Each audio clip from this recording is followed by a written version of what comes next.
one of the things that's been helpful is the data around young people and LGBTIQ plus people feeling undervalued in Greater Bendigo, which is helping. It's just helping a conversation that is happening at the moment around how the city positions in that space. So nothing's happened yet, but at least it's helping the conversation. And it was used to add an action area into the council plan as well. So that's been helpful. And again, I understand that a lot of the LC data is around sort of physical activity and healthy behaviors. But as you know, health is also really determined by how valued you feel in society and whether you're included and whether you have opportunities and whether you can get work. Because of the format of it, it's very image driven. It's very user friendly. About 3 weeks ago, we've been doing a supermarket study, and all my students had to write letters out to certain people in high-ranking positions. And they went to the active living census and they quoted actual stats that instead of coming up with a generalised statement, they can be really specific, which is brilliant. I use the active living census for numeracy all the time. When I get the students looking at percentages, or I get them reading graphs, I get them looking at different demographics. I would use it. I would use it at least once a week. One of the ones we did a case study of where we live. So we did a case study on Bendigo, but then all the students went and found the suburb in which they live. And for me, it becomes a one-stop shop for me, basically.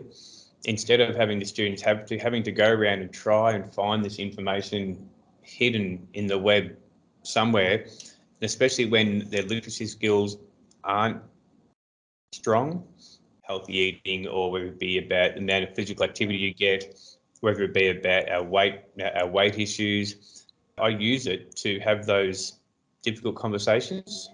I wanted to use that data to help me understand how people were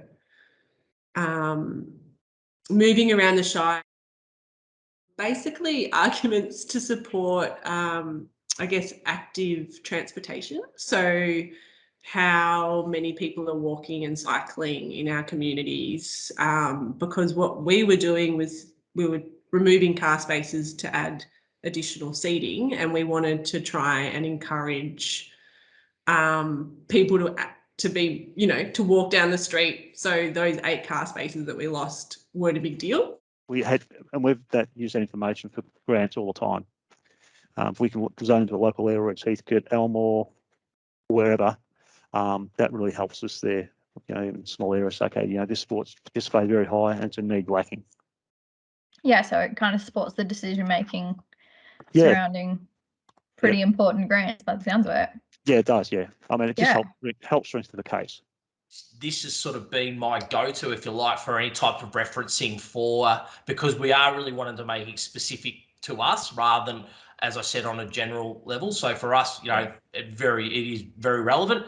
I'll utilise those information. We'll get other information from Sport and Recreation Victoria and, as I said, state and federal government in regards to other information. But look, certainly at this stage, in the early stages, this has been probably the key piece of information that we utilise. Not just Bendigo, but the broader regions. So I guess with the idea being, can we, I suppose, look at it overall amongst the whole population you answered, but also are there pockets that you can highlight need more strategies to help them improve, or they have lower levels of physical activity, and to try and sort of tease out some of that.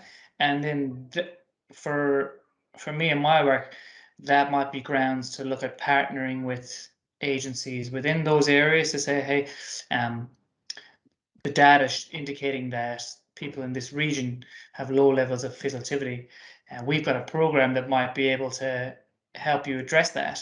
Is there some sort of way we can try and collaborate? So hoping to get a snapshot of what's available in the community to use as a partnership tool, maybe. I don't know if that's the right term. Yeah. to try and engage with other services to maybe look at a more coordinated approach to addressing physical activity barriers. How Greta Bendigo performed in terms of quality of life for different genders.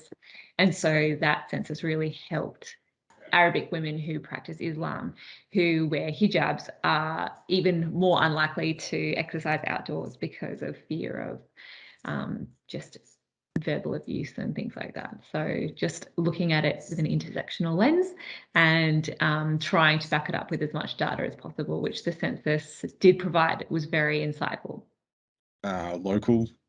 Localized, it's recent, it's relevant to a lot of work that we do in council. It also demonstrates a lot of inequities across the city, which is something that we're slowly gaining some type of grasp on, but it's there's a lot of work to do.